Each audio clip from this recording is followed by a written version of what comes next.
What would it be like if I took this painting and reimagined it as a piece of music? That is my challenge for today. I'm not gonna lie, y'all, this took me so long that I am now, in fact, in a completely different country than when I started. All right, y'all, welcome to Passionfroot, where we pursue lives of purpose together. My name is Max, and I am one of 5 contributing creators on this channel. We cover a lot of really interesting topics, especially having to do with art and its relationship to spirituality, personal disciplines, personal growth, and what it means to develop yourself as a person through the lens of creativity. We do often cover a lot of more in-depth topics on this channel, and you'll see that here and there on our content, but sometimes we also just like to do fun challenges, things where we collaborate with each other on pieces of art, and that is something that I am doing today. Some of you may be coming here after seeing Darcie's most recent video where she talks about creating more than you consume, and so this is us putting that into practice and saying, like, let's focus on making something. So not too far from the start of this channel, Darcie listened to my band's album and painted this based on her impressions of the music. So I am going to find a painting or drawing or some visual art piece that she has done and do the inverse and turn it into an instrumental music piece. I'm so excited. This is crazy. Finally get to see this in real life. Inspired by my album. That is just... See, now I know I have to do you the honor of like representing one of your pieces of art as a good piece of music now, because this is so cool. Now, obviously, her doing that and beginning this process by turning some of my music into a painting, that sparked this towards the beginning of our channel. And the real process of me saying like, okay, let me do the inverse of that, the process really got started last September when we all got together and visited Darcie's house for the first time, which is quite a feat because out of the 5 contributing members on this channel, we come from all over the world. We went and visited Darcie in the States, and I asked her to give me a tour, a walkthrough of her various works to see if I could find something that would just really spark inspiration.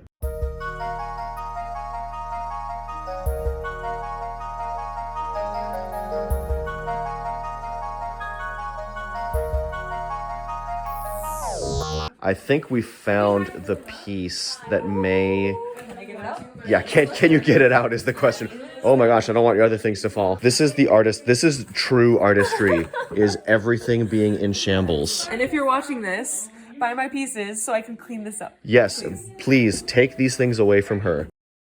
So this might not be entirely clear because it is a lot of dark colors, and maybe that's stereotypical of me.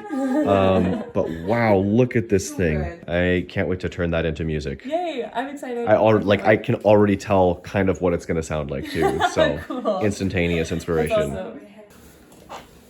I have quite literally never done this before, and as I was kind of reflecting on the nature of this task, I realized that as a music artist, artwork has to be made to support music releases all the time. Here's an album my band did, and we had to get that artwork done.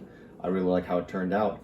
But visual art is often used to support music, but music is not necessary to support static pieces of visual art. They just stand alone. I mean, music stands alone too, but like functionally within the way we consume it, we basically need art to accompany music, but we don't need music to accompany art necessarily. Obviously with video and film it's a bit different because that does have an audio component to it, but I don't really have any precedent for how I would approach taking a piece of visual art and turning it into sound. So the way I'm going to keep that relatively simple is I'm not going to write a song, I'm going to write an instrumental piece. I want to take visual color and texture with what Darcie's done with this painting, and I'm going to try to translate that into sonic color and texture. So it'll be somewhat impressionistic, but I just want to communicate the feeling that I get from looking at what she painted in this image.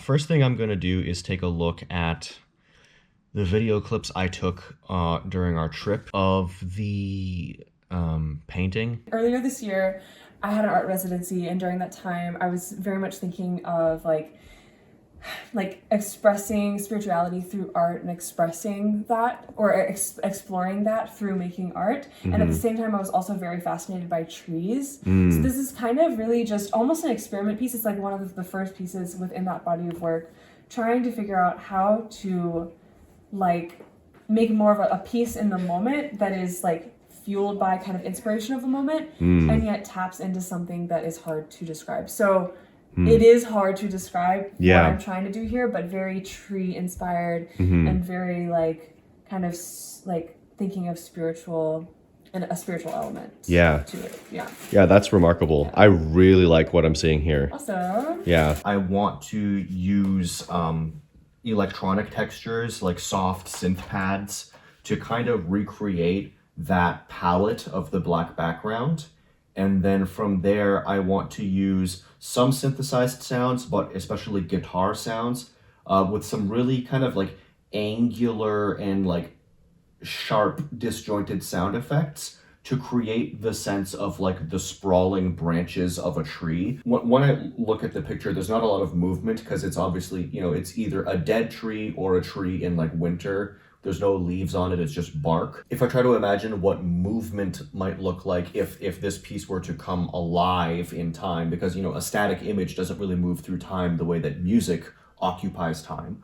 So like if there's gonna be any movement from like basically a dead tree, you could imply a lot of different types of movement over time, such as the tree itself growing up, as well as things like the bark beginning to flake off, or like branches slowly breaking off as the tree dries up, things like that. So I want to do something that sounds maybe with like arpeggios or some kind of pitch bending, something that implies rising up. But then I want to create the illusion of like little pieces slowly breaking off and kind of cascading back down. Pieces of a plant might die and fall back into the ground, but that can then, you know, circle of life type of thing. It feeds the growth of whatever grows next. You know, decomposition ultimately leads back to new life and something like that. So it'll be overall dark in theme, but I think we can find a way to create this sense of like almost circular movement, but with a definitive sense of like finality and like almost eschatology to it. I do want to maybe take a look again at this tree and see if there's anything that strikes me rhythmically about it. Like there's no rhyme or reason to this, but when I look at something that looks like that, I just feel like a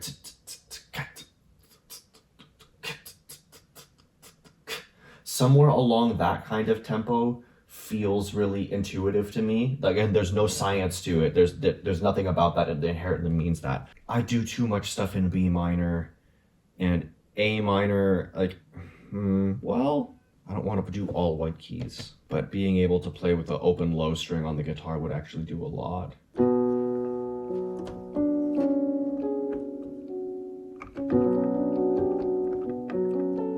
Actually, no. I don't care. B minor. B minor it is. We're doing it. I'm committed. I am more determined. I said I am more determined. Tonight I'm more determined. I'm not quite ready to use any preset sounds or like stock things here, just because I want to start off with something a little more unique. So I'm actually going to go with Contact Player, Ethereal Earth right here. This is a really cool instrument, I guess is the best way to describe it, but it's got a lot of really, really cool sounds in it. That is extremely shrill. Yeah, not that. That might be,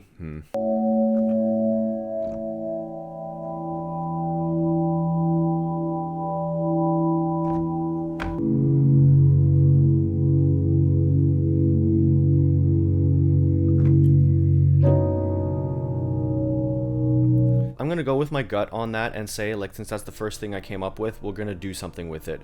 It's gonna be a little bit of improvisation, but...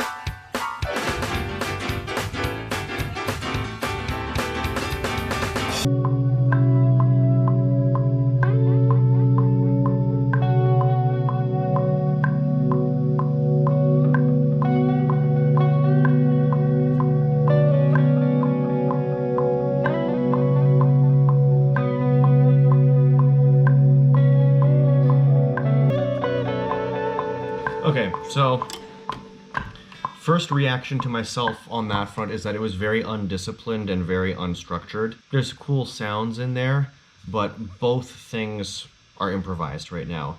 And as much as I think they're cool, let me look at the time on this. That's 3 minutes and like 40 seconds of me playing random things on 2 instruments. So this is a good starting point, but I'm gonna have to kind of drill down and find a singular musical idea here to actually develop in a more disciplined sense, because right now this is pretty chaotic.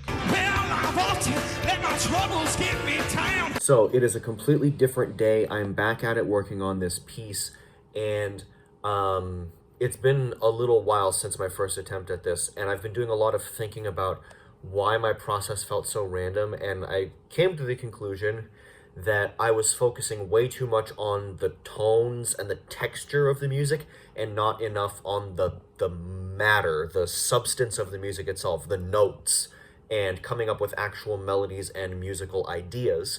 So I think in a way, trying to start with all this synth and piano and keyboard stuff was me trying to like cheat my way, like skipping steps, getting ahead of myself and being like, oh, this patch sounds good on this keyboard, so I'm just gonna do that and boom, it'll sound good and then I'm done. And I can just improv over top of it, rather than coming up with a musical idea and building the track. So I've made a couple mental adjustments to how I'm gonna approach this. I am going to incorporate more definitive rhythm in this piece and maybe even some percussion, because I think what I was doing before really lacked structure, and percussion can very often add a lot of structure. And I'm going to begin on guitar. I'm going to begin on guitar and then decorate around the guitar parts with synthesizers and stuff. And I think that will give me a much better final result. So let's see what happens.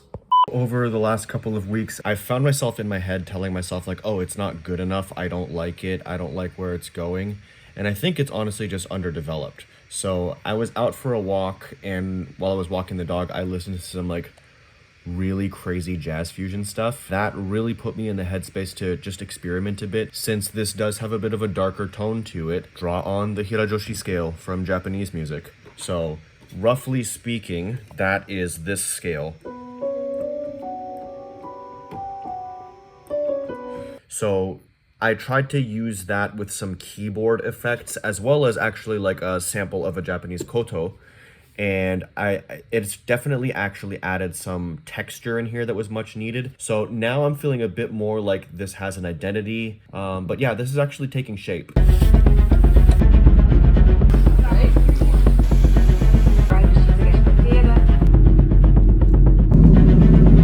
Hi, you've never seen this space before.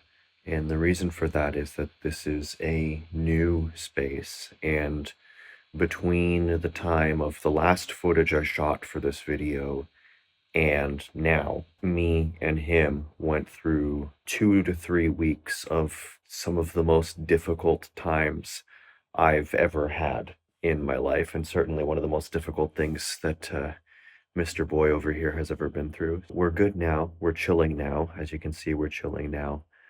And I did manage to finish this piece of music, but I'm having to wrap this video up in a completely different context than where we began. I'll have another video coming up soon where I'm going to tell you a little bit about this journey that I was on and the way that it shaped me, because that was life transforming. In many ways, for the last couple of weeks, I kind of felt like that tree in Darcie's painting, just kind of barren and stripped down to my bare minimum, just exposed and vulnerable. And in the midst of that, I found strength in a lot of things: relationships, friends, family, this guy. I'll be exploring the meaning of this painting and this piece of music for a while, because it is pretty abstract. I'm really excited to share this with you. I am finally done with this piece of music. Like, it's ready to go. I have no more doubts about like this is how it needs to sound.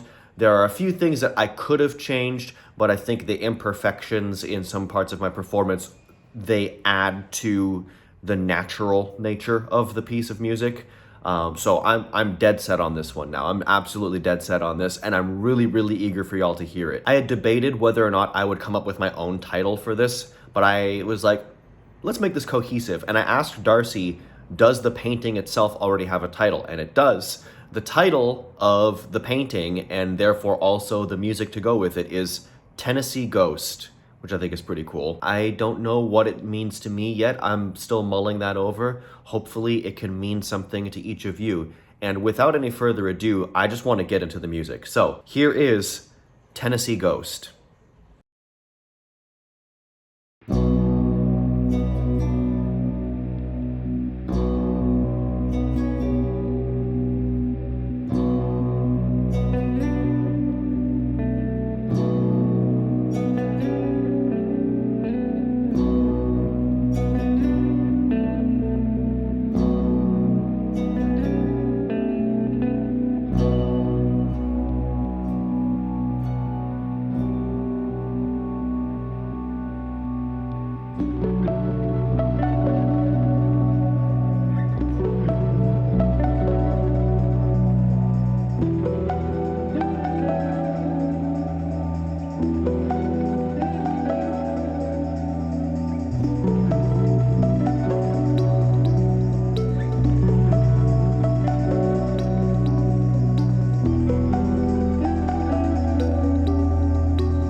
Okay, so there is the song. You've just listened to it. And I would really love any feedback that you have. What did you think? Did you feel like that was a good representation of what that image looked like? Would you have thought of something else? Please leave your thoughts in the comments. I really would like to see if you think this was successful. Also, since I know you're seeing this, Darcie, would you care to share some of your thoughts with me? I would love your feedback on this. In fact, why don't you tell me right now? Dude, I am so impressed. I think you so perfectly put this visual to music, and maybe even did a better job at the music than I did with the visual. There were so many wonderful layers and textures in that piece. I've listened to it a few times and I think I like it better each time I listen to it. I'm so honored that you created a music piece out of my painting. That is the coolest thing ever. Thank you so much. For everyone else watching this, think about the interesting ways that whatever you're into or whatever you do can intersect with the lives of the people around you. I know this probably just seems like an indulgent thing for us to do, to just be like, hey, look, the Passionfroot team is, playing around with each other's artwork. But that's what we do with the lives of our friends. They do interesting things, they have valuable experiences, and we get to observe that and take it in and make something of it ourselves, understand it for ourselves, interpret it in a way that might be relevant to our own lives. So in a sense, all I'm doing here is just having a relationship with Darcie just as an artist, not just as a person. But I think that speaks to who we all are as people too. The beautiful and the creative and the interesting things that happen in the lives of people around us feed into our own experiences and can even become a lens through which we see things. And this painting and this piece of music have now become a lens through which I will always probably remember this transition time in my life. Anyways, I will talk about that more at some point, so stick around for that, like I said. And yeah, let's keep growing together. The drums, man. That's crazy. There's a bass in it too.